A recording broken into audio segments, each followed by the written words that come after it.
It is Big Mike here. We are back today with another Slow Bros podcast. And unfortunately, my co host Nick Zombies has decided to leave the podcast, but we are going to wish him the best of luck. There's no bad blood between us two.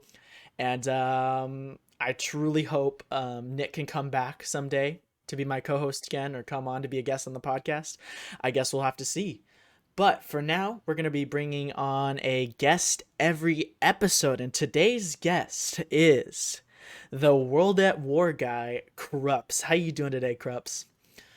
I'm doing great, man. How about yourself? I am very excited. It's a new beginning for the podcast. I'm gonna miss Nick like crazy. He's a homie, 100%, and I feel like our dynamic was really great on the podcast. But it is indeed a new beginning, and there's a lot of stuff that we can do from here. So, let's get into the first thing. We're gonna give Cruppz a brief interview.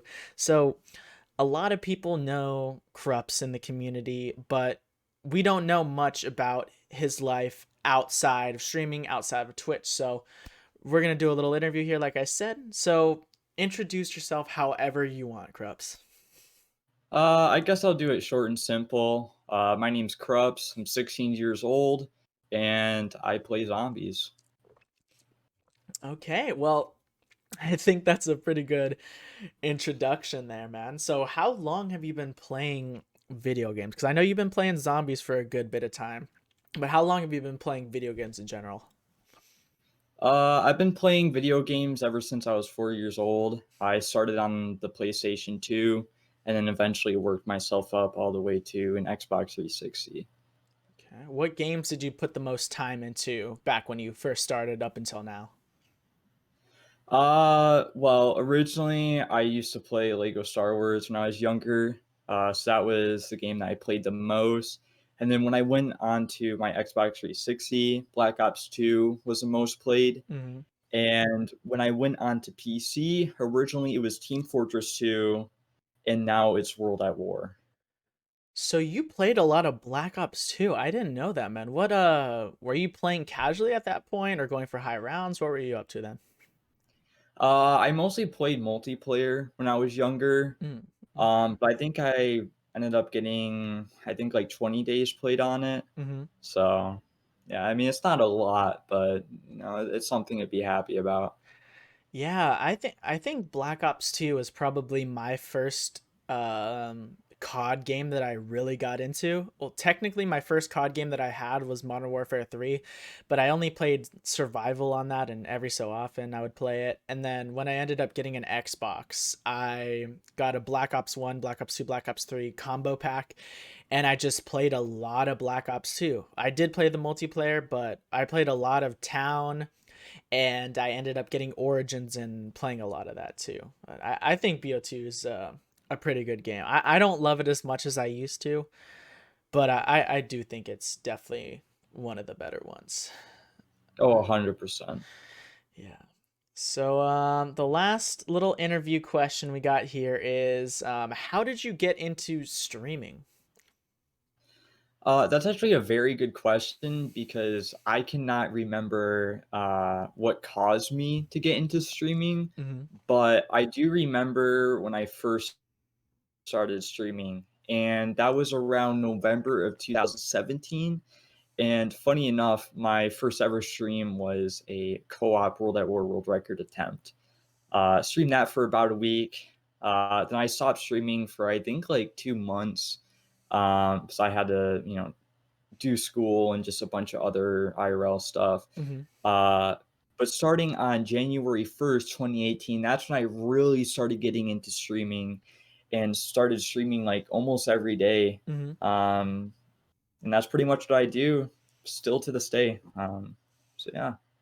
When did we meet each other? I think it was through Legit, Chief Legit. If you guys don't know, he's a high rounder. He plays a lot of the games, but I think I met you in Legit's chat. Do you remember? I don't remember specifically, but I know we met around I think December of 2019 Hmm. to January 2020 because I met Chief. I think in November of 2019 when I got my Duri's high round world record. Okay, I think I met you a little bit after that time, or whenever you started, I think grinding Shino Numa a little bit, but I'm not 100%. But I do remember you like doing a bunch of Shino Numa restarts with only a couple viewers coming in. And then I remember getting raided by you like every day one summer. What was that in 2020 or was that in 2019? That would have to be 2020, I'm pretty sure. Okay. Yeah, I think that's when you started popping off a little bit more. When you started, I don't know if that was during your World at War Shino Numa game or not, but you definitely were popping off at that time. I think getting around like 30 or so viewers maybe. But Yeah. yeah, man. All right. So, as I said earlier, we know Cruppz on Twitch. We know his YouTube. We know his zombies ability, but we don't know much about his life outside of streaming. So, school. What grade are you in, Cruppz?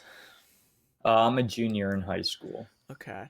So, how do you feel about school? Are you the kind of guy that likes going to school, likes taking classes? Do you hate school with a passion? Are you kind of in the middle?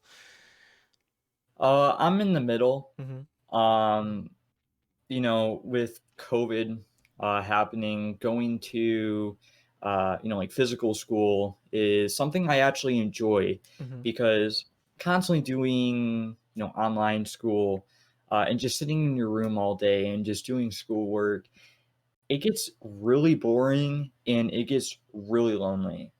So that's something I hate. But when I go to physical school, obviously, I'm not the biggest fan of it because I'm still going to school. I mean, I Mm-hmm. don't know anybody who actually, like, enjoys going to school because of school, but but going to physical school, I just like it because I'm able to socialize more. I can actually have, work put literally in front of me Mm-hmm. physically, which is awesome. And I can just stay focused better than I could, if I were to do online school. Mm-hmm. Yeah, I feel like physically being at school just there's just so much more motivation for me. Like whenever I went to school, obviously freshman, sophomore, junior year, and first semester of senior year, even, I was always relatively motivated to do my work. I would still get bored at school sometimes, but I enjoyed going to class. I liked learning from my teachers. I liked interacting with students there and everything. It was just an experience, and I never hated school. I didn't love it or anything, but I never hated it. But once we transitioned to Yeah. online school, I hated school. Like with a passion, I dreaded going to my online classes. I would be stressed out about doing work all the time. And for the first time in my like school career, I was like doing my assignments late sometimes and just blowing stuff off. And I don't know, it was so abrupt, man. It was just at one point I was at school second semester of senior year, and then they told us that we weren't going to be going to school for like 2 weeks. We are just going to go do school at home for 2 weeks, and then after those 2 weeks they told us it was going to be a month, and then another month, and then they told us that we weren't going to ever go back to school. And it was just so unexpected, and it kind of just hit hard, when Yeah. it's your last year of high school, and you're expecting to be able to go to school and finish it off, and then slowly you lose all hope in that, and just you graduate sitting in a chair at your house, like. Yeah. Yeah. It's personally, I haven't felt that because obviously I'm a junior, but Mm-hmm. I know damn well that probably hurt. Like not being able to graduate physically, you know? Mm-hmm. Yeah, I would say the graduation aspect isn't huge for me. We still had a graduation. It was just like socially distanced and everything, but just I would say more of just going to school and just finishing it off. just being there in person, letting it come to a close is just way different than knowing that you spent the last few months of your senior year at home, not seeing any of your friends, just being behind a screen. It's just, Yeah. you know, that last day of school feeling where the bell rings and you're out for summer and everything, and you know, you get to like go hang out with your friends there or do anything, you know, that's just so satisfying. And we Oh, never yeah. we never got that for senior year, which kind of sucks, man. Did you Yeah, that definitely sucks. did you or how long did you have online school for, or did you have it at all? I did. I had online school for, I think, 10 months, Mm-hmm. so pretty long time. Were you I know you said it was lonely, but were you having issues with motivation at all? Like did you have any issues with doing online school? I did, but that's mostly because I couldn't really focus as Mhm. well, and because I lost focus so, easier, Mhm. than usual, that just caused me to be a little more demotivated.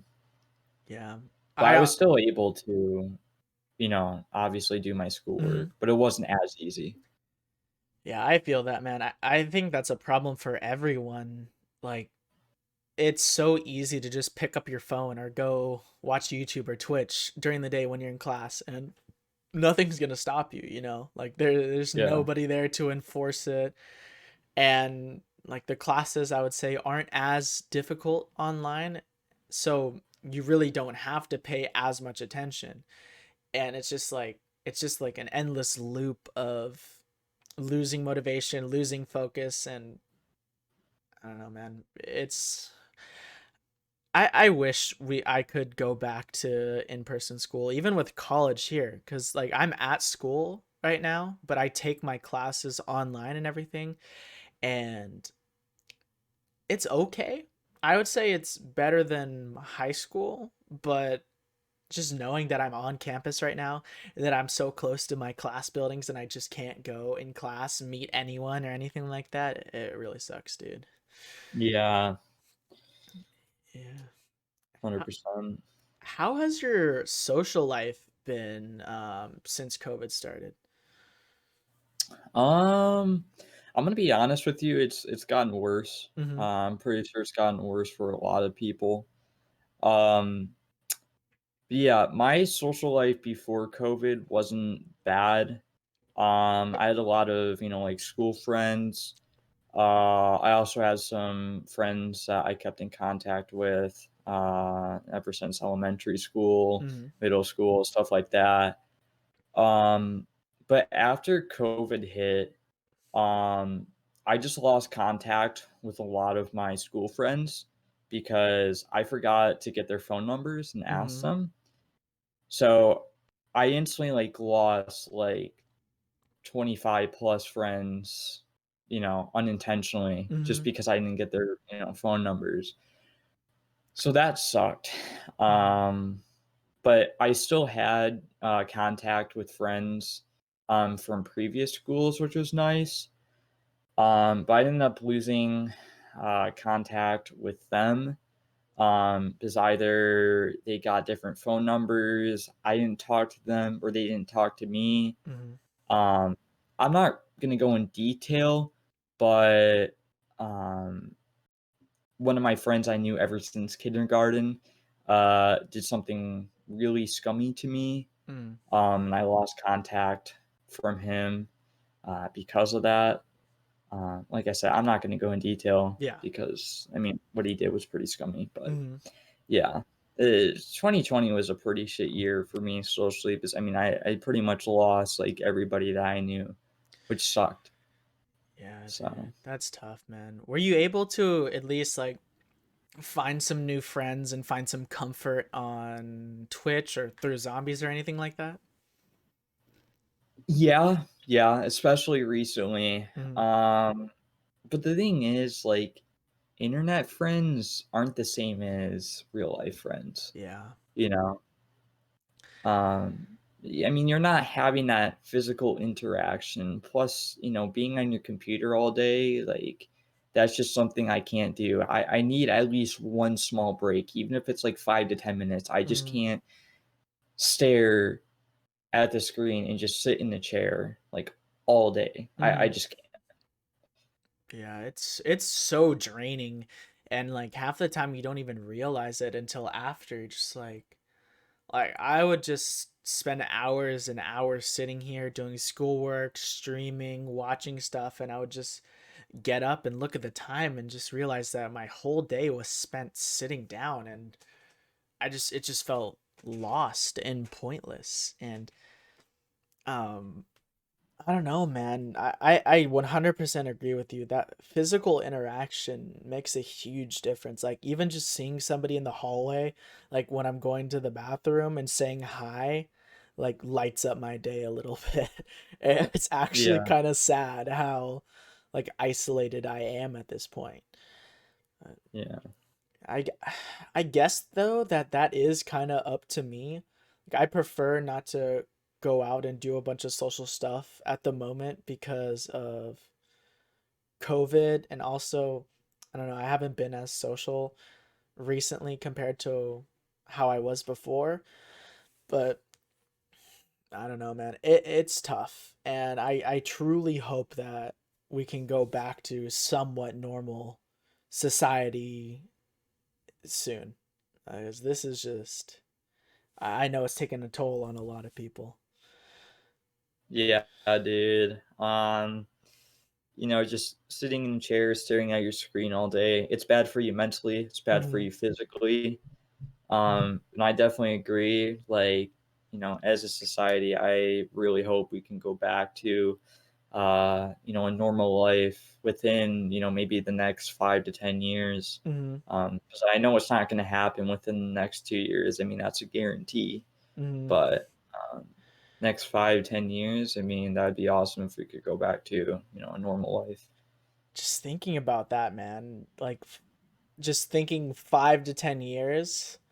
That's crazy. Yeah. Like when it started, I thought it was gonna be maybe like a few weeks or a month, and then we would be okay, and then maybe a year, and then now at this point, it's just when is it going to end? Like it's Yeah.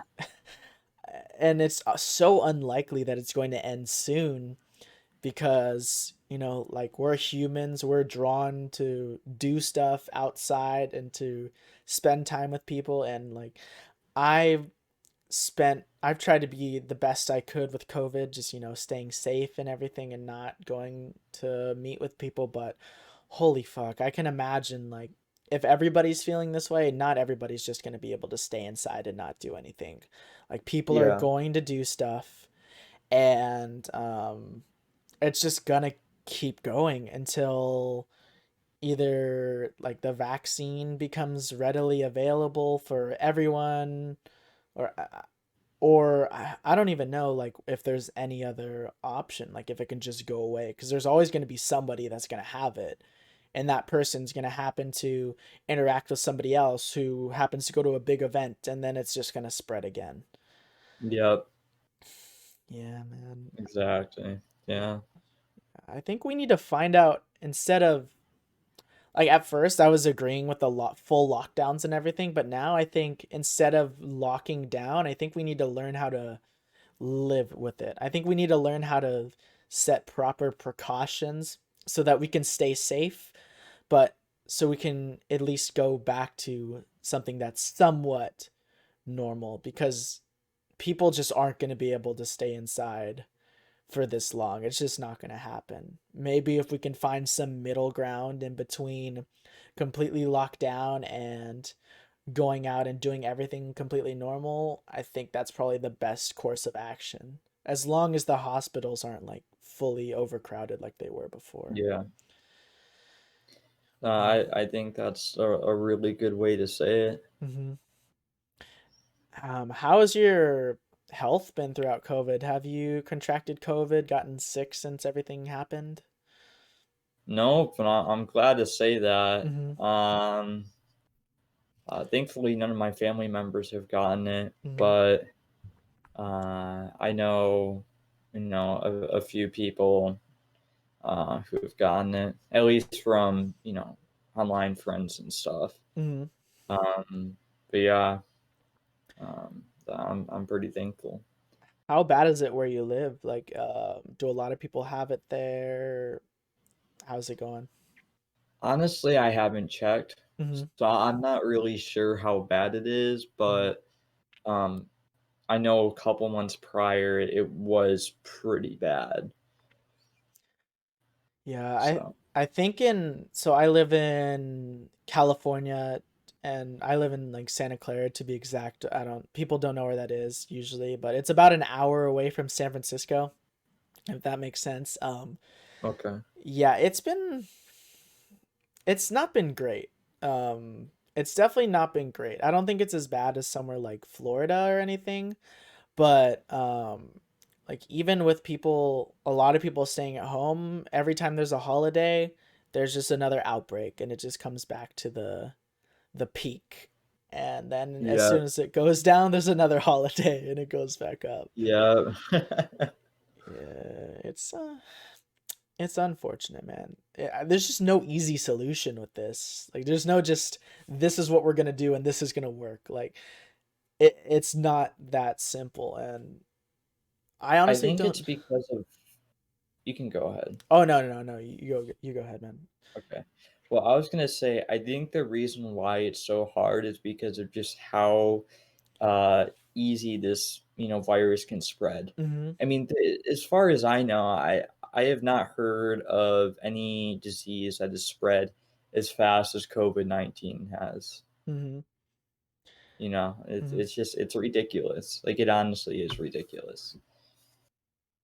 Yeah, I don't think I have either. Maybe like before we were born when like chicken pox was the thing or something, but I mean, I know the flu definitely hurt people, but I don't think it was nearly as bad as this because obviously we Yeah. never had full lockdowns or like overcrowding everywhere in hospitals. Uh, it's crazy how fast it went from like 0 to 100, man. It's Yeah. It's nuts. Yeah, man. So during COVID and just in general, besides streaming and playing games, what other hobbies do you have? I hate to say this, but I don't really have any other hobbies, Mhm. but I want to start getting into other stuff rather than constantly doing video games because constantly doing video games, like, yeah, it's fun. It's probably, more fun than other hobbies, but it still gets boring after constantly doing it, you Mhm. know? Yeah, any ideas what you would want to get into? Like any possibilities? Not yet. Mhm. Yeah. In the past, have you ever been into anything besides video games? Or has that always been like your main hobby? Um, well, I used to be in art Hmm, in middle really? school. Yeah. But I ended up just pretty much giving up on it. Mm, Not because I was bad at it. I don't think I was that bad of it. I mean, personally, I would say I was average at it for my age, mhm, which isn't bad at all. But I just kind of got bored of it. Um, I don't know, constantly spending hours on an art piece. I don't know. That's just something like that just got bored of after a long period of time. I mean, same could be said for zombies. I mean, I mhm. literally fucking restart for 5 hours a day and Yeah. die over and over. Um, so yeah, but yeah, I don't know. I just got bored of it. Yeah, I have mixed feelings about art.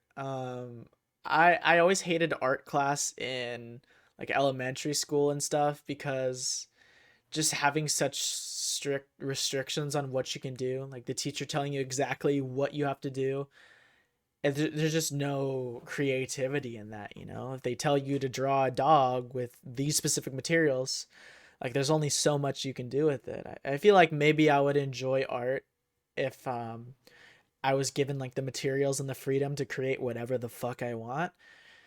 But to be honest, I think content creation is an art of some sorts, you know? Just like I've always been into that, just making YouTube videos or streaming, you know? It's not the typical art that people are going to think about, but it is like art in its own way, I guess. I mean, Yeah. For me, art has never been about drawing. mhm, I mean, musical art, it's something that people have heard about for a very long time. mhm, Um, in my opinion, I think anything that involves creativity can be considered an art, mhm. you know? Especially when it comes to content, creation. I mean, it's literally creativity. You're Yeah. creating something. In my opinion, that is art. Maybe it's Mhm, not drawing, but it's still art. You're creating something.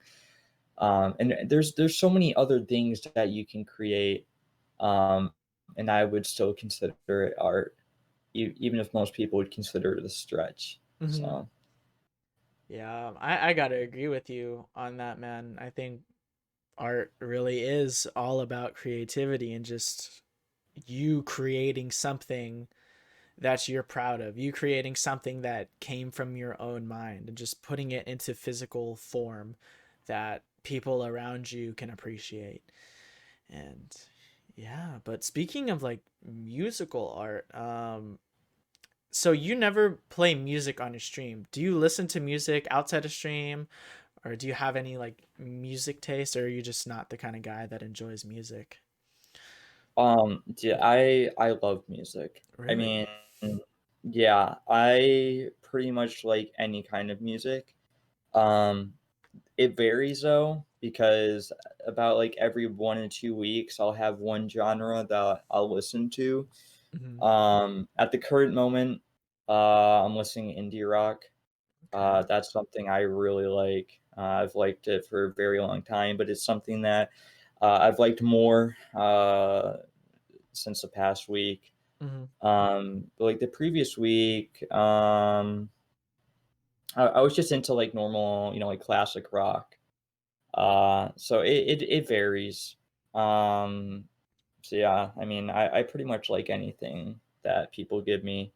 There's very few instances where I'll say, "Oh, I actually think this is kind of garbage." I mean, I know that's like I guess like strong word to say, but yeah, when there's music I don't like personally, I just consider it garbage. But it's like, well, if I like almost every genre and I think it's bad, then it's probably bad, Yeah, it must be pretty bad. Yeah. Like any like genre in specific that you dislike, or is it just like certain songs that you hear that you don't like? Just certain songs. Hmm. I know country is one of the most hated genres out there. Personally, I don't like it that much, Hmm. but it doesn't mean that I won't listen to it. I don't mind listening country here and there. It really depends on the song, though. That's what matters, in my opinion. Hmm. Yeah, I have like, well, I've always thought of country as garbage music. I would never go out of my way to listen to it, but I'm a baseball player, and in baseball, for some reason, country is a big thing. And hearing it like while playing baseball, it's not the worst thing ever, you know. I would never go out of my way to listen to it, but it's not horrible, you know. I can chill with it a little bit, I guess. Yeah. Yeah, but the music, I haven't been able to find a lot of music that I've liked lately. I've kind of been in a little bit of a musical drought, compared to how I used to be. I used to listen to a lot of like hip hop and rap music, and I was always finding new stuff that was interesting for me.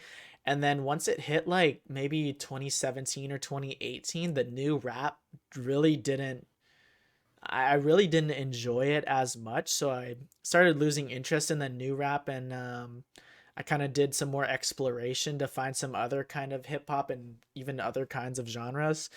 And now, like, I rarely listen to like typical rap. I listen to Mac Miller a lot, who it's kind of considered rap music, but I, I don't know, it just doesn't feel the same. It's more like emotional and it's a lot slower.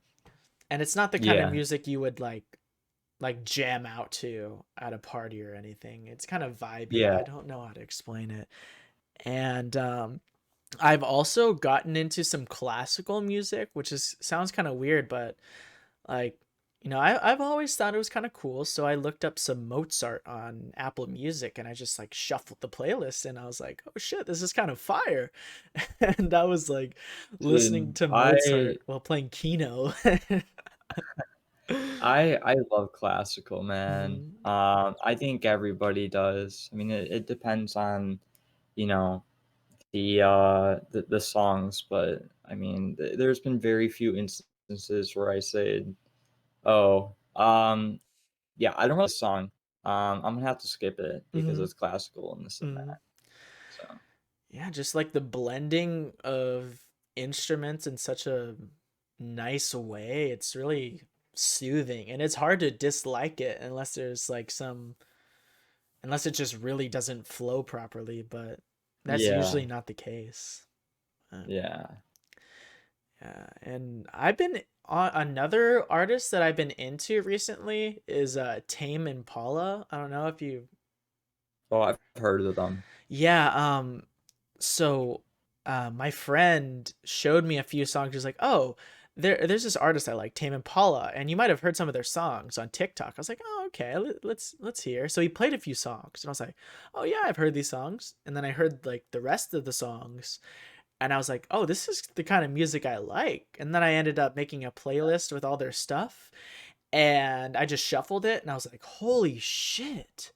Like I don't even know what it's considered. I think it's considered indie possibly or alternative, something along those lines. And it's just like it's a mix of like rock kind of and pop, and it sounds kind of um It's unique. That's pretty much what you're yeah, saying. it is unique and I don't really know how I would describe it, but it's something I would definitely like stay up late just listening to it, thinking about life, that kind of music, honestly.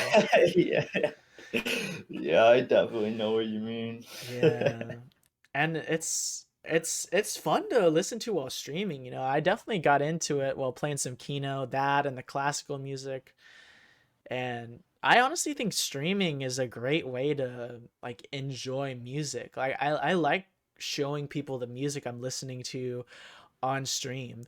And I think it's interesting when people send me stuff and then I like it, it's pretty cool. Yeah.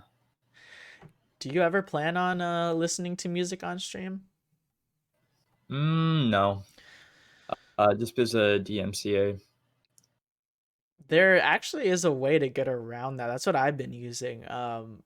If you have your music as a separate source on OBS, then you can set it so you have one audio track for your stream that has all of the sources you want checked off, and then you have another audio track that's for your VODs, and you uncheck the music there. And then your OBS settings, you select separate Twitch VOD track and select the second track. So basically, when people watch you on stream, they hear the music, but if you go into the VOD after, the music isn't there.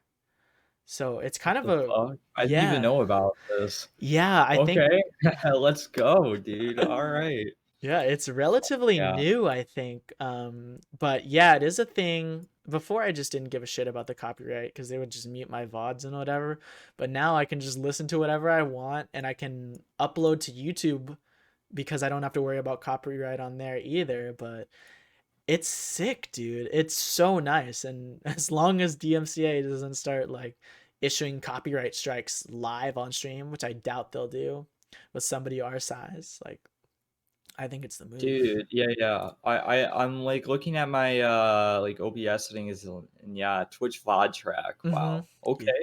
Let's go, dude. Thanks for Yeah. telling me about that. I don't know how I missed that. Yeah. I don't think a lot of people know about it, honestly, because I think it is relatively new and it's not something that you would just fine generally. But do you choose to not listen to music on stream just because of DMCA, or is it hard to focus while reading chat and playing zombies while having music going, or what? I actually listen to music all the time, but I have it as a separate audio track Mm, where it doesn't play on my stream or in mhm. my recordings. Okay, okay. So Yeah. now that you know this is a thing, are you gonna try Oh, playing it yeah, on stream?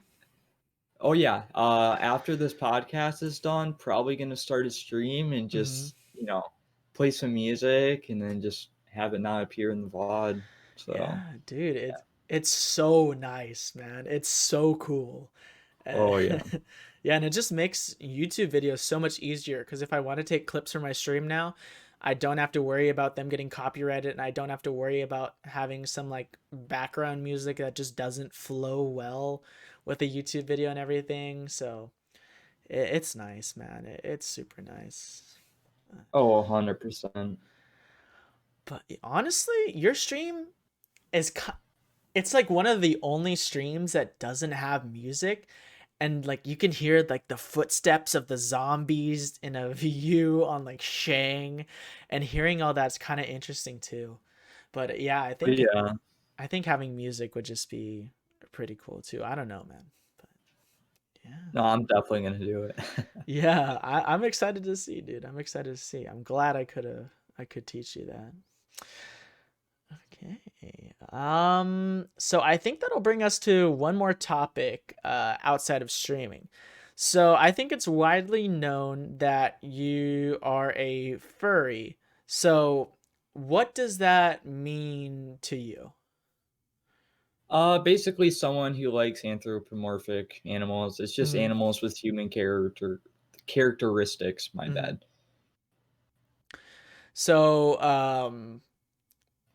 so as a like a furry, do you do anything different than somebody who isn't a furry, or is it just something that you're interested in? Like how does it work? It's pretty much just a hobby. Hmm. It's mostly just because of the art aspect of it. Hmm. Um, a lot of people get this idea that like furries are like people who act as like animals and this and that. Um, I'm gonna be honest with you. Um, Most of the people in the fandom are not like that at Hmm. all. A lot of people are very normal. They act just like any other normal human being would. Uh, and it's just a hobby. I mean, that's literally all it is. Hmm. I mean, think of it as like art, but for some people, it can be like in a physical form. Hmm. So obviously, having like a fursuit, that's what we call it. Hmm. Just think of it as like cosplaying as your own original character that you made. I think cosplaying as your own original character is dope as hell. Hmm. 'Cause it's something you made and you spent a lot of time on, and now you're able to pretty much just, cosplay as, you get to be that character. I think that's super dope. Yeah, there's definitely a like negative stigma about it, and I honestly thought it was like really weird at first, and then just like hearing from you, like meeting you, meeting Alfie, and it just seems like I kind of understand it, you know? You have your own like identity with yeah, like fursona, yeah, as you guys call it, right? Yeah. So yeah, like I think the art is sick. All this art I've seen is super cool. Like the picture we have here on the podcast, I think that's super cool, man. And like I understand a lot of people like to do cosplay and dress up as stuff, and I can completely understand, creating your own like fursuit and having your fursona and just enjoying like putting it on, I can 100% see that now, and I really couldn't before. I was definitely confused because I had never met somebody who was a furry, so it was so distant and like hard to comprehend. But like seeing it in the physical form, like, oh, this is Yeah. Cruppz. He's a normal person, and it's a hobby of his. And I'm like, oh, okay. Obviously, not all furries are going to be the same, but it is Oh, of definitely. course not. What is your okay, okay. This what is your worst experience with someone in like the furry community. Oh, oh no. Oh, I'm interested. Like, okay, so here's the thing. Most people in the fandom are like normal, Mhm. but a lot of them are like politically active, so Mhm. much so that it like okay, so let's say like you're a Democrat, right? Okay. And you see a Republican. Like Mhm. these people, they just hate like well, yeah, like I said, like if you're a Democrat, like these people just hate Republicans. And Mhm. if you're a Republican, they just hate Democrats. So because our country is so divided Mhm. and because because furries are furries, they act, weird sometimes and they can act pretty angry sometimes. It Mhm. doesn't really mix well. So back in I think it was like late October to early November, Mhm. there was like a furry who was trying to cancel a comic artist who also made furry art, Mhm. just because they were Republican and they voted for Donald Trump. Mhm. So, I went to basically reply to them and just say, this doesn't really seem right. I can see why Trump supporters, but I don't really see the point in feeling the need to have You're cutting their out comment right now. Trump. Could you repeat And that, Cruppz? You were cutting out for a sec. oh, oh, okay.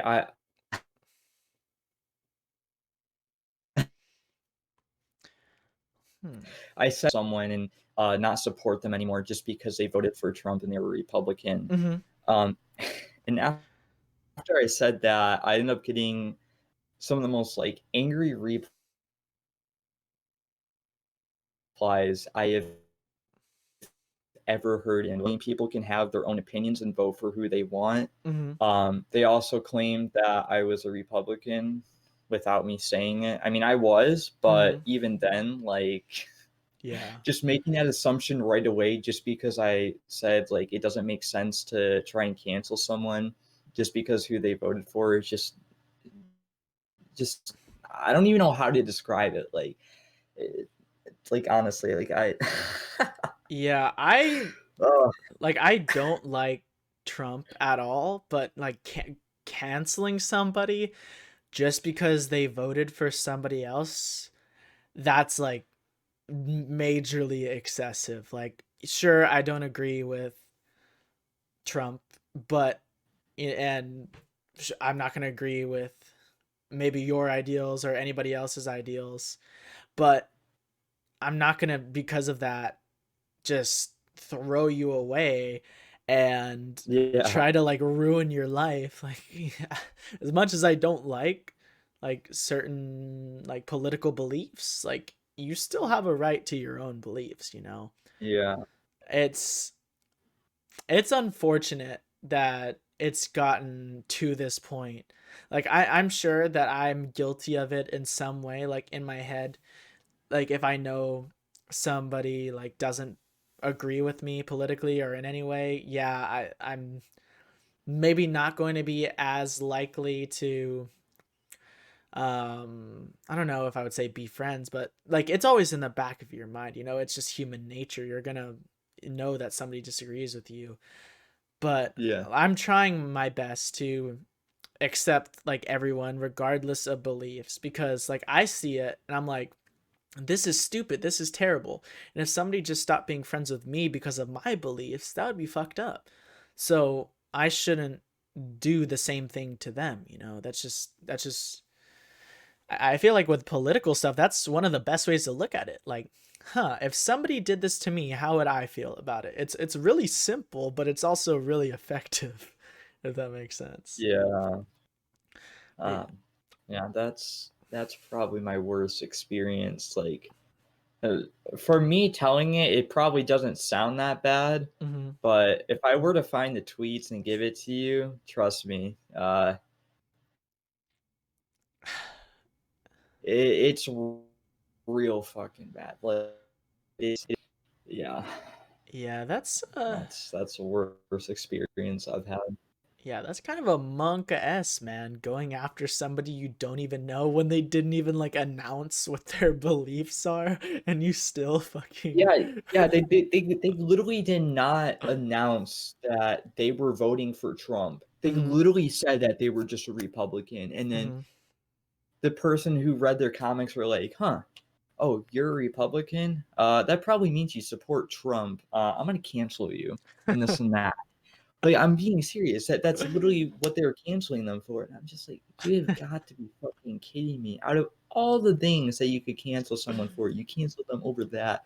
I I hate cancel culture, man. The word cancel, like, already just makes me upset hearing that. It's probably the word. I wouldn't even consider it a community, to be honest, but it's probably the worst thing that's ever existed on the internet. Like, I'm sorry, but trying to make people apologize for something they did, years ago, or trying to make someone apologize, um, for voting who the fuck they want to vote for is just so dumb. Like, there's a reason why America is called the land of the free. We have Hmm. freedom of speech, freedom of religion, freedom of voting, freedom of pretty much anything that you can think of. So trying to cancel someone and limit to what they can say or do is super dumb. Like, I'm sorry, but the fact that culture like this exists is just fucking disgusting, man. Like it honestly hurts. Yeah, I agree with that mostly, but I think some people do deserve to be like canceled. I think the word canceled is dumb, and I don't know where that originated from because I never heard of it until like a year ago or something. But like some people, like let's say you find out that in the past they were like a they did like really fucked up things. Like they were, I know this is like extreme, but like sometimes it comes out like, oh, when this person was younger they had like rape charges or something like that, or when this person was younger they sexually harassed somebody. Like I think those allegations, or if they're like proven true, are worthy of like taking away somebody's fame and credibility and stuff. But just canceling somebody Yeah, over like a belief or something that they said that they regret, that's just excessive, man. yeah, Maybe if they said, like, let's say somebody said the N word when they were younger and now they understand that they shouldn't have said that and that it's wrong. I think maybe if you expect them to apologize or to like say like, oh, this was wrong, I shouldn't have done this, I think that's good, you know. But obviously it's not my place to accept that apology because I'm not black. But I yeah, think there's, I think canceling somebody is wrong, but asking to like them to think about their actions and possibly apologize or maybe even educating them on the subject is definitely important. But we just got to find that area that's not like completely ruining somebody's life over something so small, but also not just letting them get off completely scot free. yeah. Yeah. Okay. I think that wraps up our that was life outside of streaming discussion, but we got into a lot of interesting stuff there. But I think that's gonna move us on to basically Crupp's streaming journey. So what his path to partner, which he hasn't reached yet, but um so when I met you, Crupp's, like I said earlier, you had a couple of viewers, like not too many, maybe like 5 viewers or so.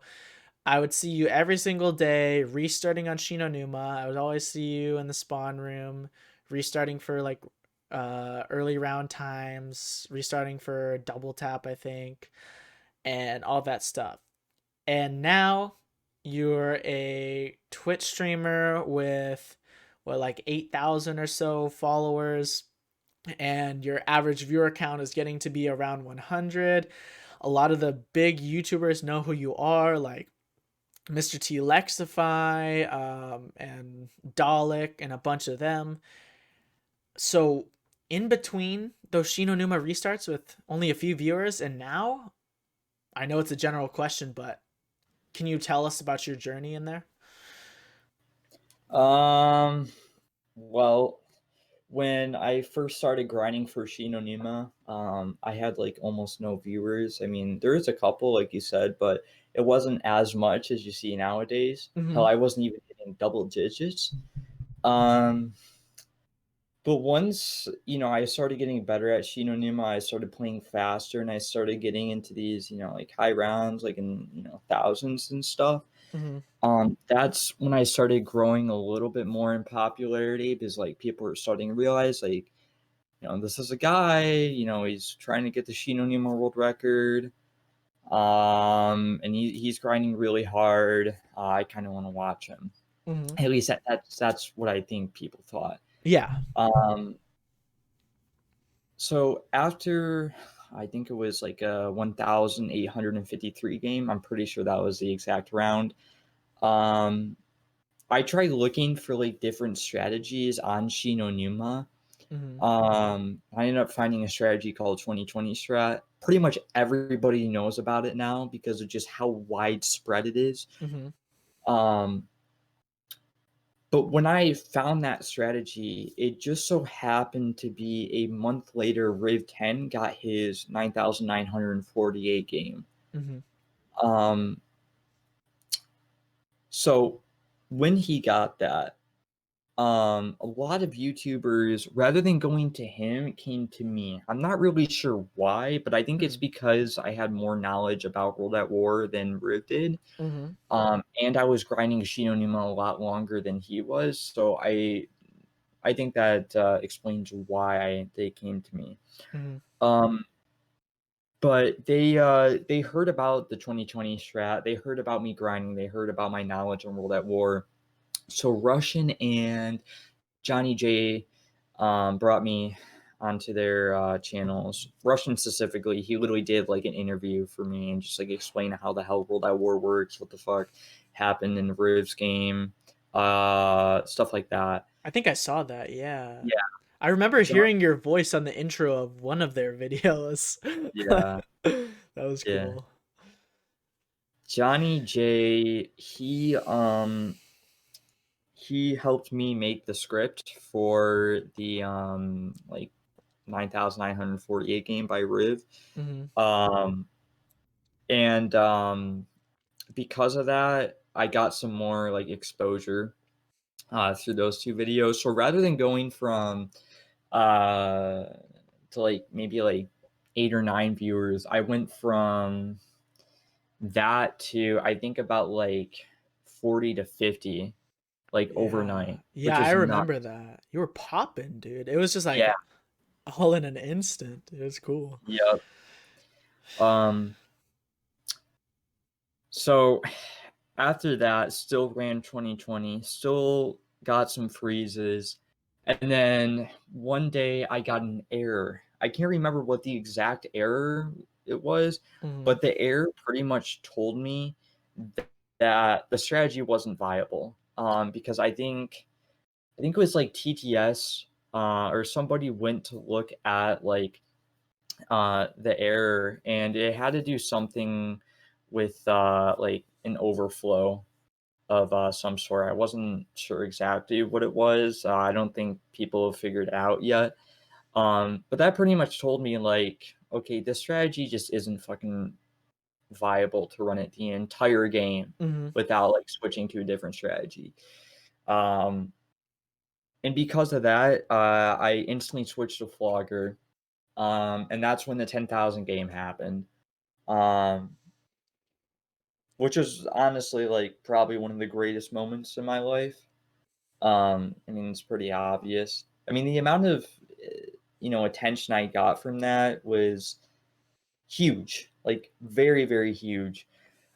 Um, I mean, we'll get on to like online fame and popularity in a second, but at the time it was pretty cool. It's like, dude, I just got the first ever round fucking 10,000. Like, holy Mm-hmm. shit! And now I'm actually like getting attention for this. People are like starting to check me out. Like, this is actually like pretty nice. This is something, I grinded for literally 7 months. Yeah. Like, just 7 months of just pure torture. I mean, I think I got in total 9 freezes and 3 errors and, like, countless of other downs. It's a fucking pain. But I Oh my got it. It was God. nice. But yeah, it finally paid off. Um, and because of that game, as well as my knocked 5,000 game Hmm. and my Verrückt world record, my channel has grown like a fair amount, which is awesome. I'm very, very thankful that people are willing to watch me, especially to this day. Hmm. Um, I'm also thankful that YouTubers were, willing to make a video about my 10,000 game. Obviously, I know some of them made it for the money, but it was pretty much a win-win for everybody. They made their money. I got my exposure. Hmm. Here I am today. So, Yeah. yeah. Yeah, dude. Like, that's honestly insane, and you 100% deserve it. Like, I know how hard you grinded for Shino Numa, and I know how much time you put into streaming in general, and you're always like trying to engage with chat and bring out like elite gameplay and teach people about World at War or BO1 or whatever you playing. And like you definitely deserve the success you've been getting. And like I truly think you should have partner by this point. And I don't understand. Like, do you have any idea why Twitch has denied you so many times? I have no clue. But some people think it's probably because of a double standard with Twitch.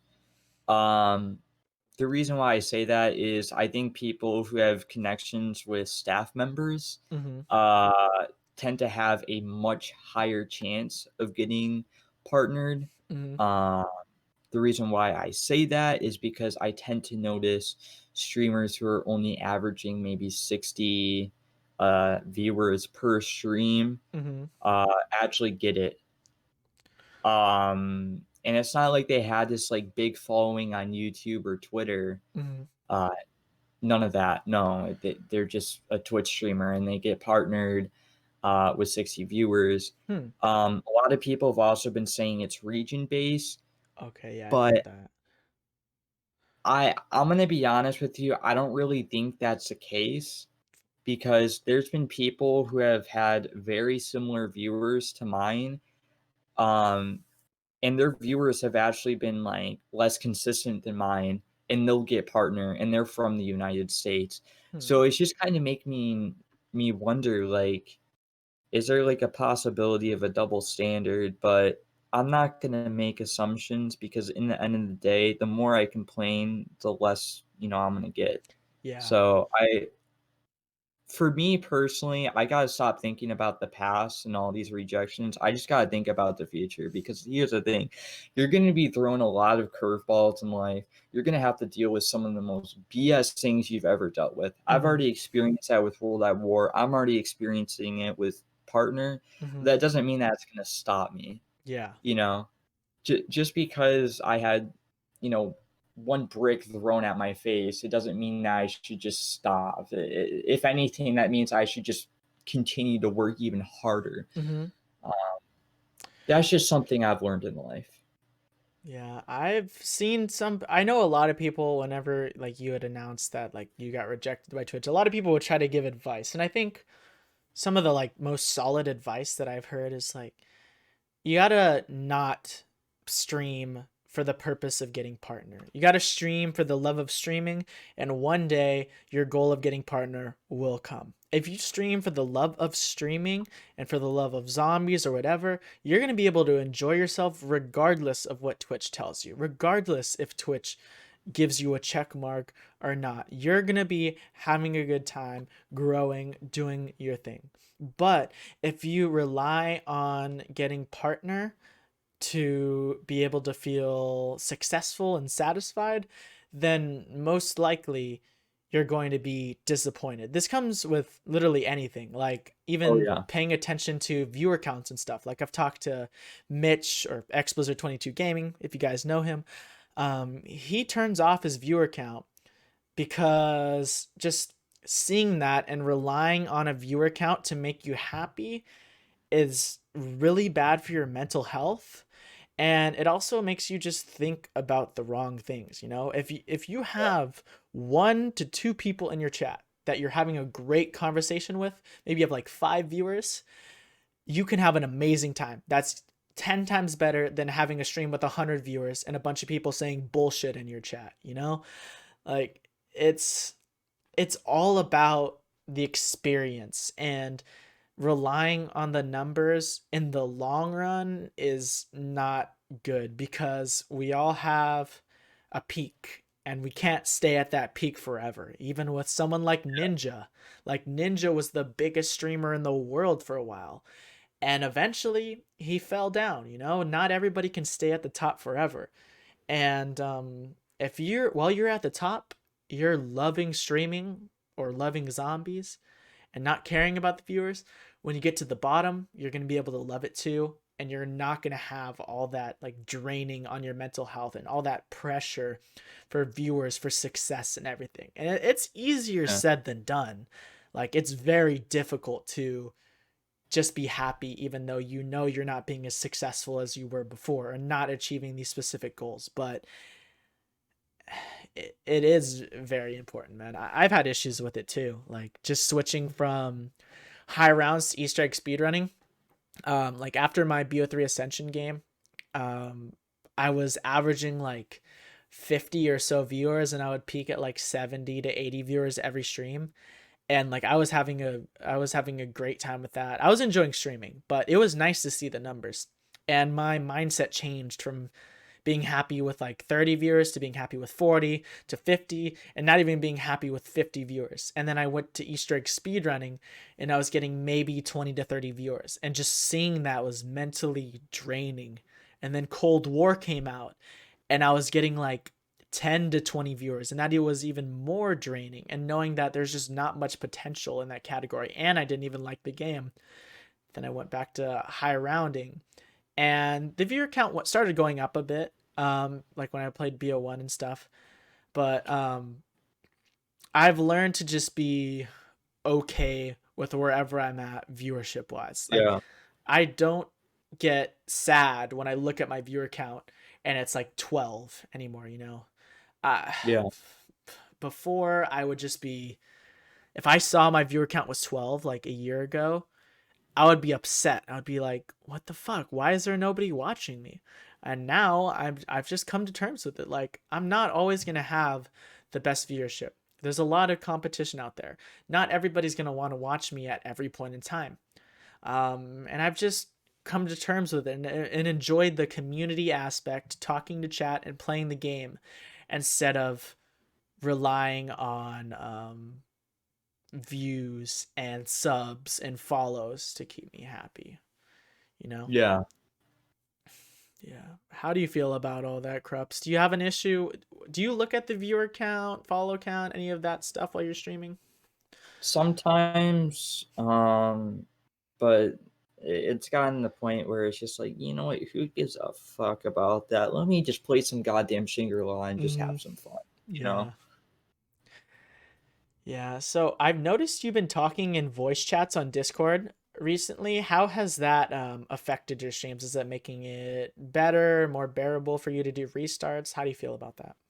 More bearable to do restarts. I don't Mm-hmm. think a lot of people are liking it just because I don't have the Discord audio on, Mm-hmm. but to me, that doesn't really matter. I hate being this guy, but when it comes to streaming, I think everything should be more about me rather than about how all my viewers feel about. Mm-hmm. Like sometimes, I'll let them, decide like, hey, do you think I should do this and this and that? But most of the time, it's mostly just more about me, and just trying to better my mental health, that type of stuff.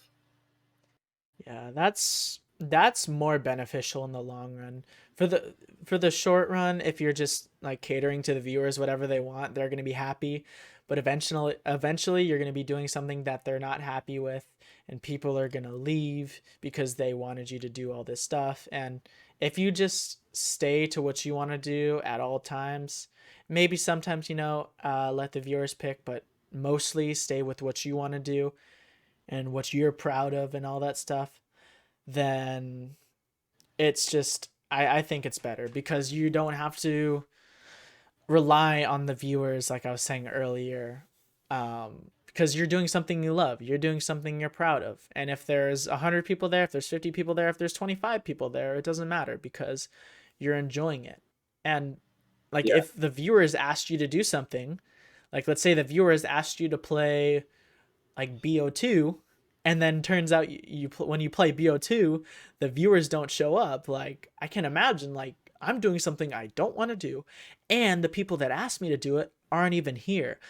And like I can Well, yeah, understand. that's happened to me so many different times. Mm-hmm. Um, Back in August, I was like, I kind of want to do a bit of variety streaming. What if I did, Team Fortress 2, which is something, a game I would really enjoy? And I asked them, they're like, dude, I'd fucking love to watch that. Next thing you know, I do it, max 5 people are watching. It's like, are you fucking kidding me? Like, really? Like, just be fucking honest with me. Either you don't want to watch it or you do want to watch it. That's Mm-hmm. something I genuinely hate. I hate it. I genuinely hate it when people lie to me. It's like, be 100% honest. It's Mm-hmm. either you want to watch it or you don't want to watch it. It's not going to hurt me. I just want to know. Yeah. You know what I mean? I think variety streaming, I've talked about this in other podcasts, but variety streaming is so hard in the zombies community. I don't know how it is in other communities. I feel like maybe they're a little bit more open, but zombies viewers pretty much only watch zombies. Like I would say 90% of zombies viewers only watch zombies. And I'm guilty of that too. Most of the time I don't watch games that aren't zombies, but sometimes I will, for the homies, like Yeah. I'll go watch Mitch play some Minecraft, or I'll go watch Yoma play some like Mario speedruns. But yeah, zombies viewers love zombies. And even within zombies games, like certain zombies viewers won't watch a certain zombies game. Or if you're a high round viewer, you're not going to watch Easter egg speedruns, and vice versa. And Yeah. it's so hard to satisfy everyone, and you're never going to satisfy everyone as zombies. Yeah. It's Just do an Easter egg speedrun while doing a high round. There you go. yeah, just like do Gorod Krovi high rounds because you can speed run the Easter egg, and so you can get like permanent perkaholic and infinite downs and everything, and then go Yeah. for high rounds. There's a mix of both. But no, I don't know if you watched the last episode, but um I was talking about how when I switched to Easter egg speedrunning, I got so much shit from people.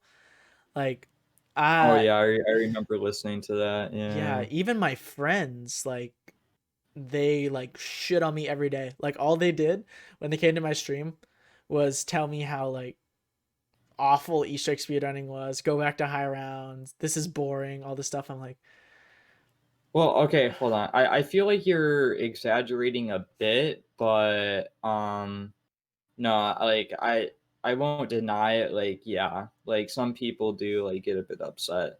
They're like, I don't know, just some people don't like certain things, you know? I get not liking it, and if you don't like it, don't watch it maybe. But like I'm not even exaggerating. Like I had friends, like mods or VIPs, like a few that would only come to my stream when I was doing Easter egg speedrunning to like insult what I was doing.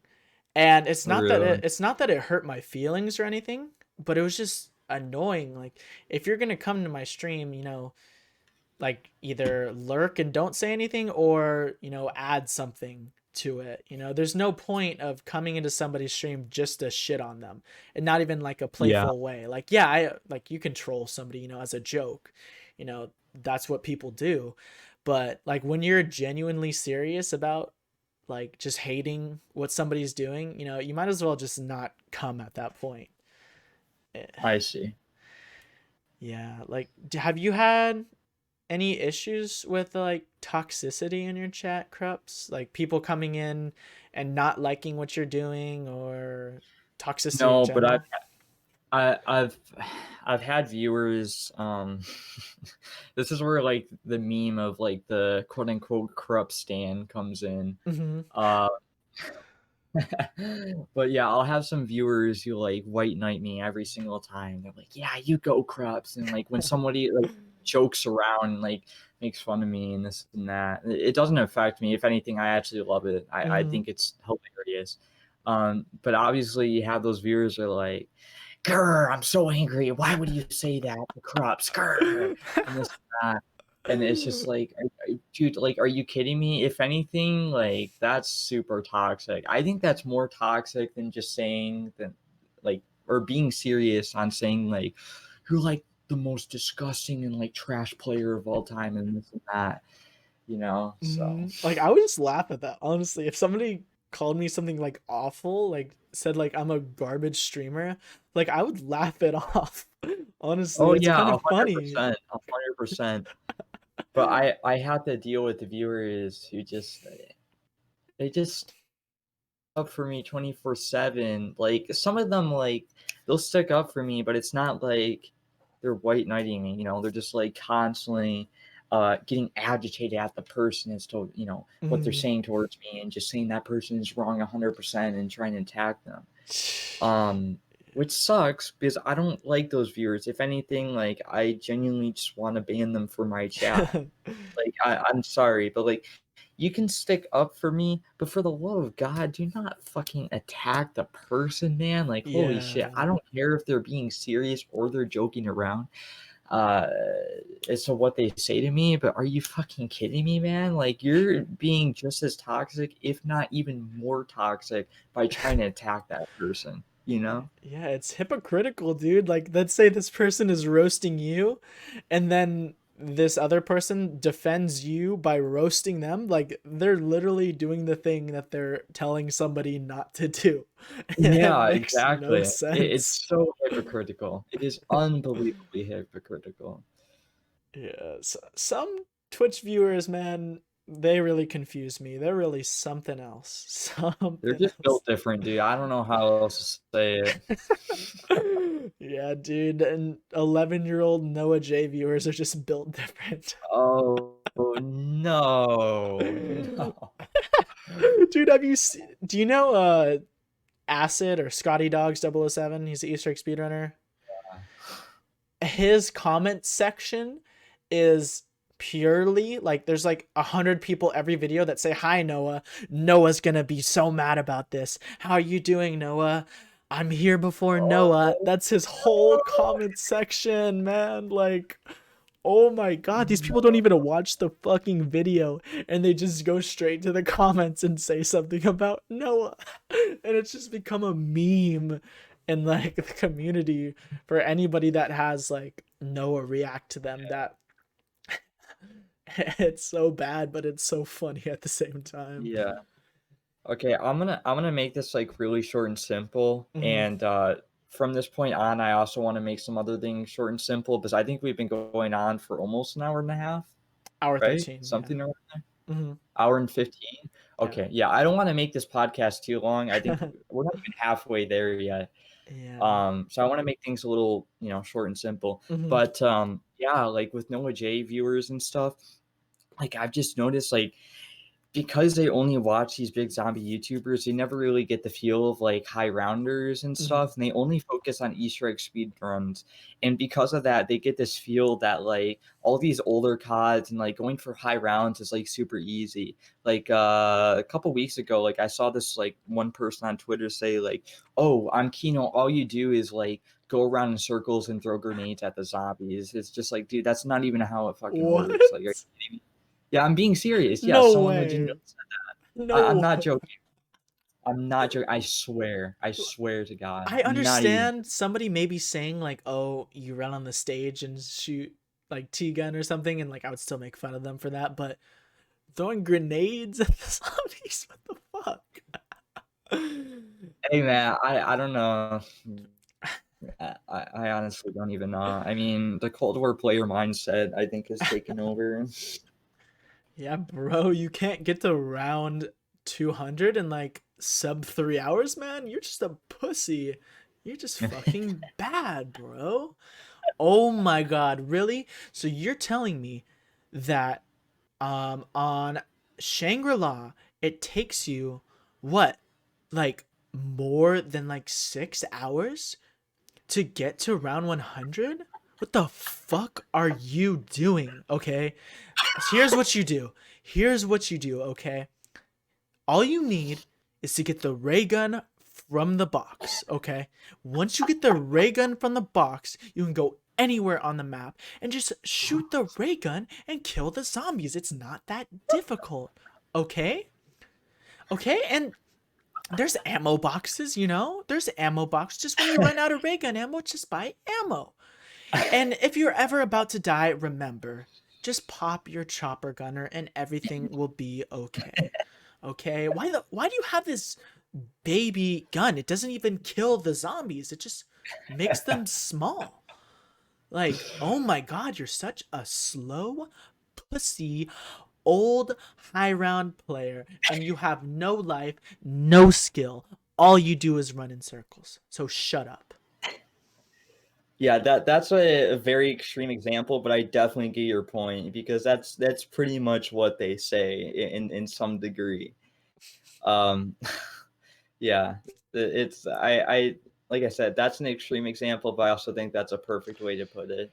Because there'll be some like people on Twitter who say like Easter egg speedruns are more impressive than high round. It's like, yeah, that's opinion based, but like once you tell them otherwise, they get super pissed off.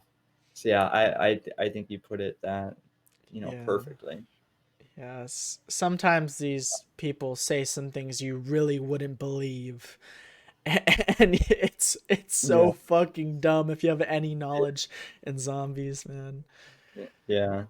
Um, well, I would actually say we're done with partner, and we actually got done with the first two on the online fame slash popularity. Hmm. Um, hmm. Yeah. How has stressing changed for you since your growth? Or streaming changed for you since your Oh, growth. streaming. Sorry, I Yeah. misread that. But yeah, so between like we said earlier, like having a few viewers and having 100 viewers, like how has it changed? Do you still enjoy streaming the same? Is it completely different for you? Let me know, man. Let me know.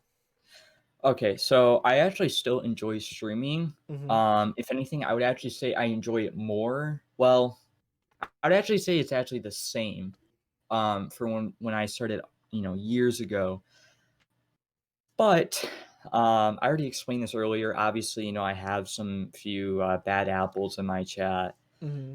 Um, and because of that, it's actually put some stress on me because having, viewers is awesome, especially having people who like my streams and, people are kind. Most of my chat is actually pretty kind. Mm-hmm. They're not bad people, but obviously I have to deal with bad apples. And because I'm so popular in the zombies community, more of those bad apples come in over time Mm-hmm. as I'm growing. And that started to add stress on me. Also, because I have so many viewers, it's gotten to the point where sometimes it doesn't happen that often. Sometimes I feel kind of forced to stream or forced to stream at a specific time. Mm-hmm. And that isn't fun, right? Yeah. And because of that, it's kind of pushed me towards streaming on alt accounts rather than on my main. Because Mm-hmm. sometimes like the stress gets so bad, it's just like, dude, I just need to fucking streaming on an alt or just literally record offline. Mm-hmm. So That's that's probably, like, the major stress factors right there. Another one too, would be, like, restarting. A lot of people don't like to watch me restart, and that's kinda adds stress onto me where I pretty much feel the need to, do everything offline or do it on an alt account until I Mm-hmm. get a game going, then stream on my main.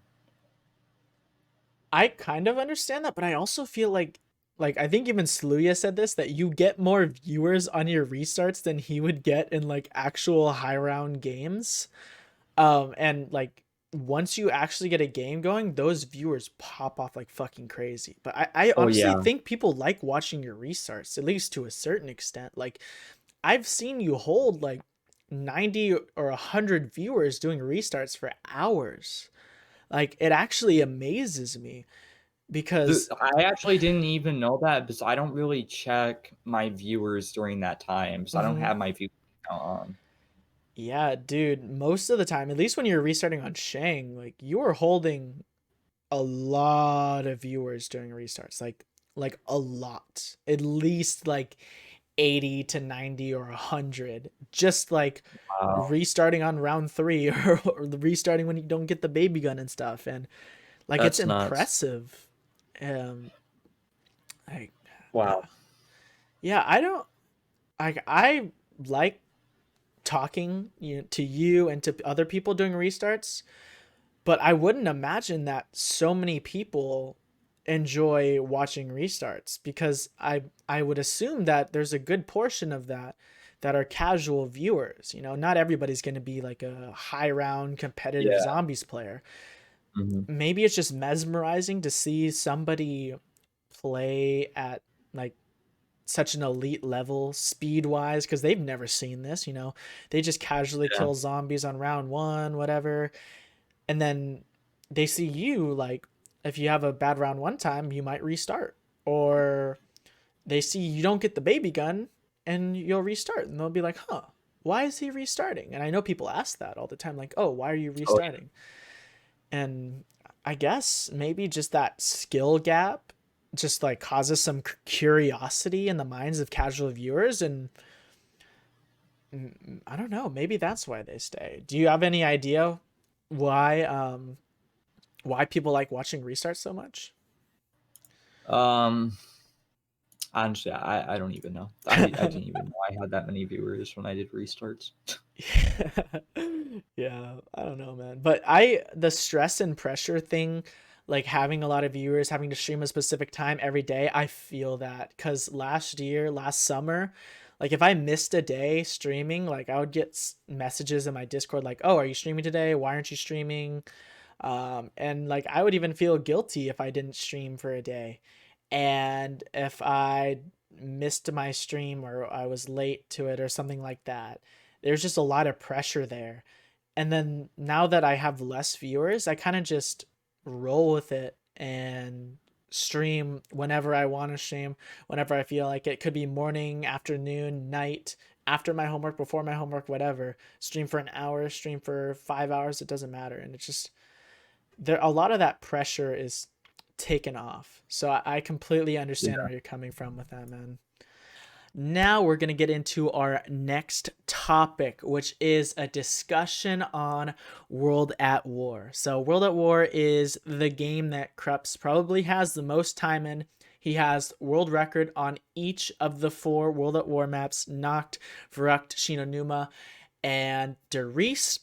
So, let's get into it. Cruppz, after all this time and so many hours on the game, do you still enjoy World at War?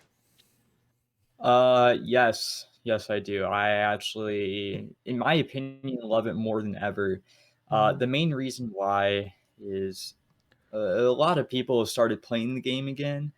Um, and recently, a lot of people have been getting into some pretty crazy games, specifically high round games, Mm-hmm. both co-op and solo. And from the looks of it, I actually see 1 or 2 of my records being broken within the next 2 weeks. And because of that, not only am I gonna get excited for the people who beat it, but it's also gonna spark my interest in playing World at War again because Mm-hmm. now I'm able to have some competition, which is something I didn't really have for a while. And having competition is something that, I like, I enjoy it. And obviously, if one of my records get broken, it just gives me another chance to play it again and have, some fun. Mm-hmm. But obviously, none of them have been broken at the time of us speaking at the current moment. And because of that, I've just been taking a break from World at War, just trying to clear my mind, do some other stuff in real life, and just focus on other stuff in terms of streaming as well.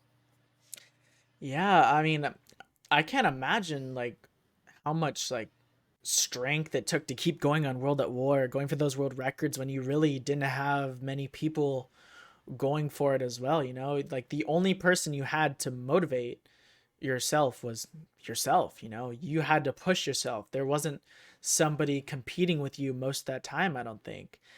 So, Yeah. yeah, that's crazy. But it's nice to see that like World at War is getting some more love because although it is old and like relatively like simplistic, some of the maps are relatively simplistic. Like there's a lot to offer, and having more people play it means that it's going to get optimized even more, and we're just going to find new things because it's not just you playing the map at a high level. Now there's many more people that could be finding new strats and new ways to play the game. Oh, 100%. So a lot of casual players and even me, we know that World at War is glitchy and the mechanics are a little bit weird compared to the other zombie games. Like whenever I play, I get like stuck on zombies and I get like trapped and I'm down weird. And I know that on World at War Reese, there's the glitch where if you waft yourself, you lose your jug. And I've just heard about all kinds of stuff with the World at War. How do you feel about the World at War mechanics? Do you think that they make it for a unique experience? Do you think that if there was the ability to patch these things, it should be patched? How do you feel about it, man? I definitely think it brings a lot of uniqueness to the game, and personally, I do not think any of them should be patched. Mm-hmm. Um, so first, I'm just going to talk about like the uniqueness and how like these glitches and mechanics and stuff affect the game. Mm-hmm. Um, from other games like Black Ops 1, Black Ops 2, Black Ops 3, Black Ops 4, Cold War, stuff like that, the zombies do not grab onto you. And because of that, in some way, it makes the game a little bit easier. But on Mm-hmm. World at War, you have to deal with zombies grabbing onto you. On maps like Verrückt, you have the super sprinters, which is something not a lot of maps have. Mm-hmm. That definitely makes the map super unique. There's also 24 zombies around, which allows some strategies not possible on Black Ops 1, Mm-hmm. possible on World at War, which is awesome. Um, when it comes to like glitches and stuff, or bugs, whatever you want to call them, personally, I don't think they should be patched. Specifically, the like WAF glitch or bug, whatever you want to call it, Mm-hmm. how it takes away your jug on Durice. The reason why I say that is because it's an issue on both games. If it was an issue on, let's say, PC, but it wasn't an issue on console, I would Mm-hmm. 100% want it to be patched. I mean, that would make sense.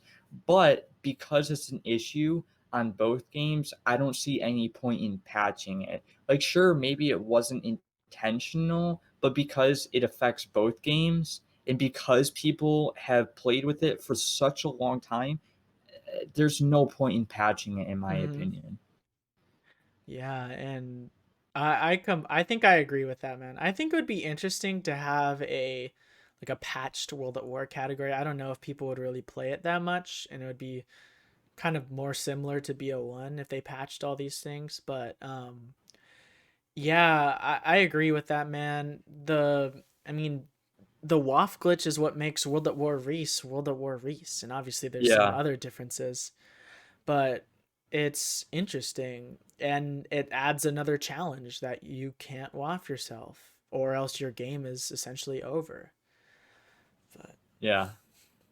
yeah, and so I've heard that the spawns in World at War are different and that's why certain trap strats are not viable on World at War Reese. Can you explain that to me? I never really understood what people meant by that. Okay, so I'm just gonna say this for all 4 maps in case people don't know, Mm-hmm. but on Nocturne Totem and Verrucht, the zombies spawn on every single part of the map. Um, on maps like Shinonima and Darice, the spawns are limited. The map with the best spawns is Shinonima, Mm-hmm. and Darice is second. Mm-hmm. Um, so the reason why certain trap strategies can't be ran on Darice is because um, most of the time the zombies actually spawn around a large majority of the map. Obviously, it's not the entire map, but Mm-hmm. they'll spawn, relatively, big around the map. Mm-hmm. In areas like the Thompson room where you have the file cabinet closed, despite you having the file cabinet closed, they'll still spawn in Type 100. They'll also spawn in the first room, and they'll spawn as far as power. So you Really? can't do no carpenters. Yes, I'm being serious. That's weird, dude. That's weird. Yeah. Hmm. So you can't do no carpenters, which obviously makes camping extremely hard just Mm-hmm. because, it's Darice. You have to be super reliant on drops to refill your WAF ammo. Mm-hmm.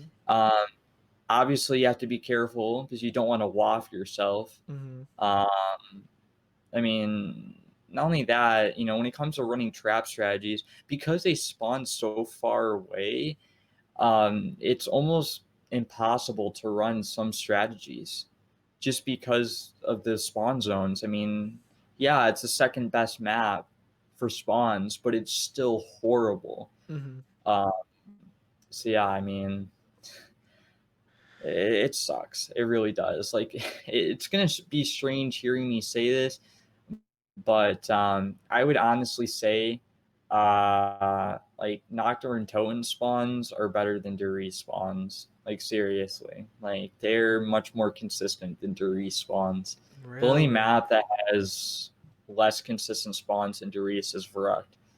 So Mm-hmm.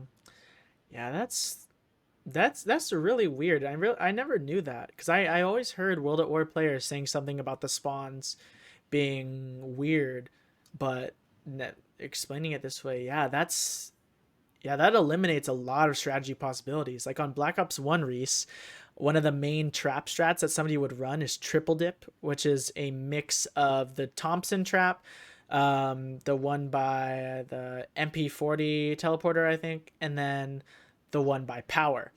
But you can't, after you draw the zombies to the power trap, I'm assuming that in World at War, you wouldn't be able to draw the spawns like out towards the other side by catwalk because the spawns are messed up, and I think zombies would spawn more on the other side and either trap you or just not get killed by the trap. yeah, mm-hmm. Yeah, so I guess that does make sense, man. Okay, but I have one more question. I heard something about a World at War plutonium coming out. Do you think that it's possible, and if it is possible, it should be allowed to have the console reset on PC? I don't really have much of a problem with it, Mm-hmm. although in my opinion, I think having split leaderboards would be better. Mm-hmm. Um, the reason why I say that is because trying to perfectly match the console reset with PC would be extremely hard, Mm-hmm. and it could stir up a bit of controversy because someone on console could be like, well, this guy played slower than me, but he had like an additional 10 minutes of reset.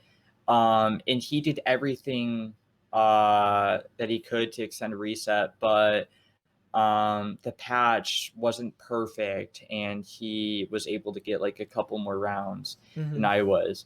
Um, so to eliminate something like that, I think splitting the leaderboards would be the best option Mm-hmm. because not only can both console and PC players be happy with their own leaderboards, but you also don't have to worry about, patches trying to perfectly fix reset, Mm-hmm. uh, which is something very, very difficult to do. Yeah, I think I agree with that, man. I do think that if it's possible for PC players to be able to play out a full game of World at War, they should do it. But yeah, obviously that they can't perfectly match how it is on console. It's just very unlikely. And on a 24 zombies per round map, like the first three, a couple minutes does make a difference. Like a couple minutes is a couple rounds on something Yeah, like Shino Numa, or if you get a nuke or you have an insta-kill round on Verruct or Noct, it could also be a couple rounds. So yeah, I think split leaderboards on World at War would be good, but I think that PC players should be able to play the game to its fullest extent. I think that you shouldn't have to buy a console just so you can play the game and not have to play only half of it. But then again, you could say the same thing with like PC. People shouldn't have to buy a PC to play BO1, but they have yeah, to with like box error and yeah. stuff like that. That's why I think just having split leaderboards would be the best option. Hmm. It removes any controversy, and both players of both consoles can be happy either way. Yeah, that would be good, man. If they could just I kind of liked how ZBC did it, where you could toggle like which console or platform you're seeing. But I think the best way to do it maybe would be on the same page to have like maybe three columns for like let's say, or two columns for like console and PC, instead of having to like toggle through, so you could see on both sides and compare a lot easier. But Yeah, yeah, hopefully I think with most of the games, having a split leaderboard would be important, especially with yeah, like 100%. BO2 and like Redacted and stuff. Like Redacted is legit, but obviously there is an advantage of playing with that over playing on just normal Xbox 360. So, yeah. Okay. So, Cruppz, what do you think is the most difficult World at War record that you've gotten? Duri's easily. Mm-hmm. It's the most unoptimized one, but easily the hardest one out of all of them. Um, the reason why I say that is because I mean I think one person said that they got around 100 on Duri's, but they didn't have like video proof. So I think the last person get to around 100 on Duri's was me all the way back in 2019. Really? That Yeah. is, yeah, it's even if you ran like the safest strategy, like literally a one trap strategy, it's still hard as fuck. Like Mm-hmm. it's literally that hard. Um, like I know this is going to be a bit biased because I am a roulette war player, Mm-hmm. but from all the maps I have ever played, I genuinely think roulette war Darice is the hardest map in zombies, if not easily in top five, maybe even top three. Really? I mean, it That's is that hard. Yeah. and still like it's only what, a 25-hour game? How long is the game?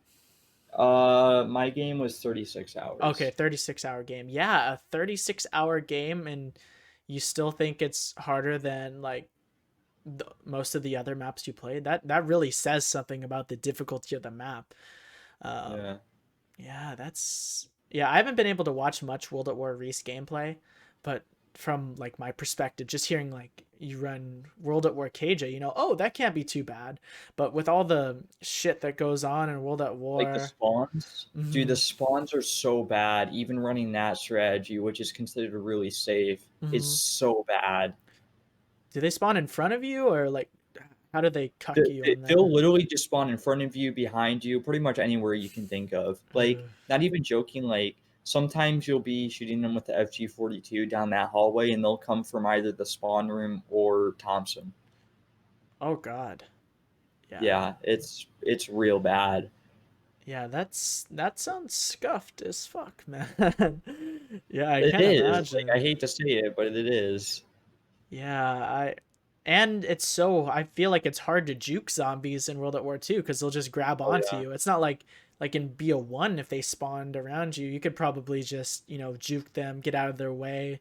But in World at War, that's a completely different story. It's not that easy. Who knows what those little fuckers are gonna do to you? Yeah. Okay. So One last question about World at War. So, which records do you think can be pushed? Every single one of them, Hmm. literally. Yeah. Shinonima could be pushed to 11K. Varut, that could be pushed to like 6K, maybe a little bit more than that. Hmm. Not definitely a 9K. Darius, if you ran trade strat and you got like some of the best luck possible, probably a 220, 230. Really? Yeah. Yeah, I did some calculations to see if like a 200 was possible on console with KJ, and it was like nowhere close from my Yeah. calculations. Like, Yeah, you would have to run like a scuffed version of triple trap or trip mhm. dip or whatever you want to call it. Yeah. So Okay. So, out of what is the most like which record has the most like room to push, do you think, out of the four? Varrocked. Okay. Yeah, because you GG'd on that. You died, right? Yeah. How many Same with hours not, in? but huh? How many hours in did you die on Verruct compared to the 30 reset hours time? in, which Hmm. is really fast. And the reset on that map is, do you guys know About yet? 80 hours. How many hours? About 80 hours. Okay. Oh yeah, so you still had another like 50 hours there.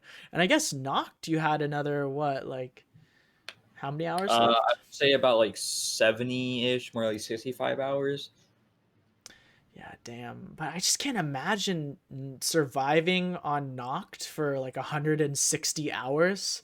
Like that's I know there's no jug. The zombies can grab onto you. A bunch of scuffed shit can happen, and just like even like a 50-hour game when legit initially got his like 2511, I think it was. I thought that was insane, and then you came out here and played 100 hours, and got your like around 5,000 something.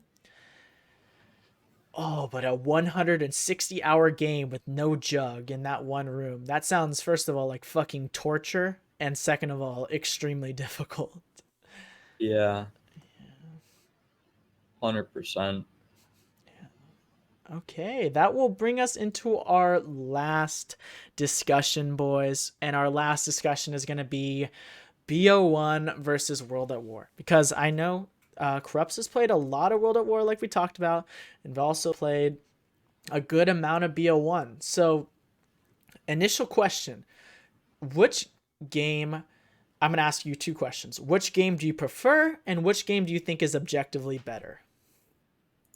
Obviously, World at War, that one I prefer Mm-hmm. much more than Black Ops 1. Mm-hmm. The Black Ops 1 easily better than World at War. Mechanically, RNG wise, well, maybe World at War is better. Actually, that's really hard to say. Mm-hmm. That is super hard to say because for BO1 players who don't know a whole lot about World at War, Mm-hmm. um, World at War is heavily RNG dependent on spawns. Um, but box luck isn't something you really have to worry about. So that's super hard to say. Mm-hmm. But mechanical wise and like having fun wise, I would probably say Black Ops 1 easily. Yeah, I think BO1 has a lot more to offer because it has more maps. Obviously, it has the four World at War maps and it has a bunch of other maps. And the base BO1 maps have, I would say, they're more complex than World at War. And I think they have more to offer for a lot of different kinds of players. But I truly think the RNG aspect is one bad thing about BO1 because the game really is heavily dependent on RNG. And we talked about this with Stealth with like patching RNG and Yeah. stuff. But like somebody who like say there's two people with equal skill or even the same person playing at the same level, they could have a significantly different game just depending on their missed instas, depending on their trade RNG, their dogs slash monkeys, and all of that. Like a game can be completely transformed simply due to something you can't even control. So I don't know if that's a good thing or a bad thing, but it really is something huge. How do you feel about RNG uh, in Black Ops 1 or World at War in general? I think they can be pretty bad, but patching RNG, man. I mean, there's a reason why it was implemented in the game. It's meant Mm-hmm. to be random. Patching the box, I mean, you do you, but there's a reason why it's called a mystery box. It's Mm-hmm. supposed to be a mystery as to what weapon you're gonna get. Like, sure, you want a weapon, but it's a fucking mystery, man. Like, you're not supposed to know. Oh my god, I'm gonna get a T gun from the first box every single time. It's like, it's just really, dude. Like, I don't know. Like I said, I'm not gonna fucking get upset at someone for using a patch. It's just, Mm-hmm. I don't know. I mean, using one, it's just, I don't know. I have mixed feelings about it because it's like, you're manipulating RNG, which is something that shouldn't be manipulated.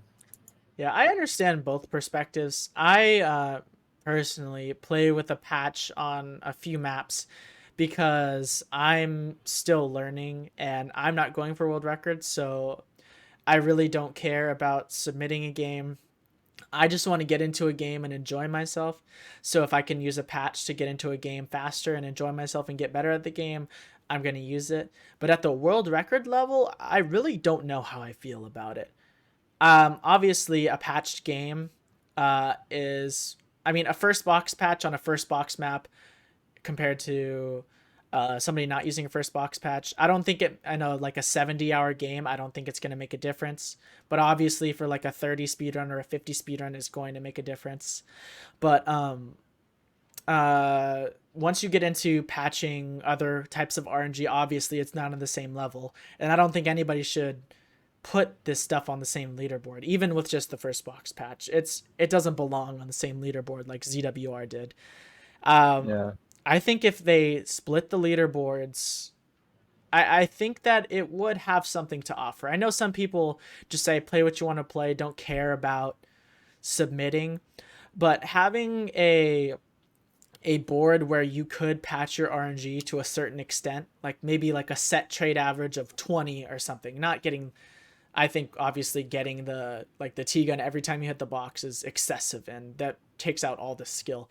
But maybe patching the trade RNG to a certain extent, or everybody having the same dog rounds like they did on Winter Wonderland. I think that could be something interesting to offer the community. Obviously, not everybody's going to be into it, but I think a lot of people would be more likely to play high rounds if they didn't have to restart so much, or if they got into a high round game and their game got absolutely destroyed by RNG.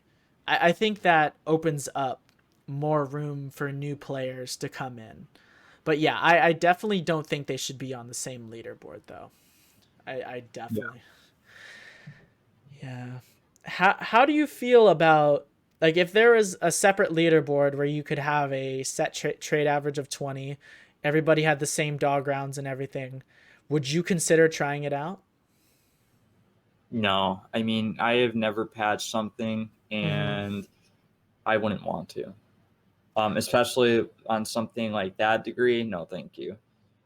No, I respect that, man. I respect that because I know some people like you enjoy like the classic experience of Yeah. zombies playing it, how just just taking in everything in the game and playing it how like it's supposed to be played. So I completely understand that perspective. But then again, I understand the other perspectives like Stealth. He believes the complete opposite.